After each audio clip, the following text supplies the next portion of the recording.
Hej, jeg skal fremlægge om Natashas Giv mig Danmark tilbage, hendes YouTube-video, og give den en kulør. Jeg synes, at det overordnede budskab ved den her sang eller musikvideo, det er, at hun synes, at Danmark har ændret sig for meget, som også er titlen Giv mig Danmark tilbage, og omkvædets ligesom nøglecitat Giv mig Danmark tilbage, ligesom i de gamle dage, som lægger meget vægt på de gamle danske traditioner. Bag hende under musikvideoen er der ofte en stor folkemængde, som understøtter hendes synspunkter.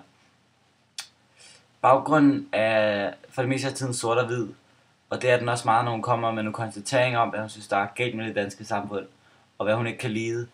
Og hun kommer også nogle gange med modsætninger til det, og det synes jeg også afspejler den sorte og hvide baggrund, altså de står i kontrast til hinanden.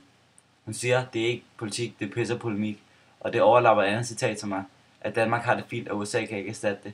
Og det synes jeg fortæller om, at man har, at Danmark ikke er lige så demokratisk, som det har været, og man ikke hører alle meninger, men man lægger mere vægt på at blive det her ideelle samfund, som at prøve at leve op til at gå USA's fodspor. Et eksempel på sangens helhed er også, at hun taler om skabsryger, og de skal komme ud og indrømme de ryger. Og det fortæller noget om, hvordan Danmark har lavet de her tabuer, eller de prøver i hvert fald. Og det er igen et forbillede om, hvordan Danmark gerne vil blive et ideelt samfund,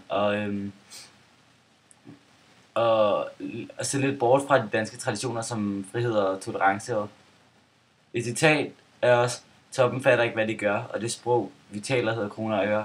Og det fortæller os, at hun synes, at det er penge og indflydelse, der motiveres, og ikke at gavne den danske befolkning som helhed.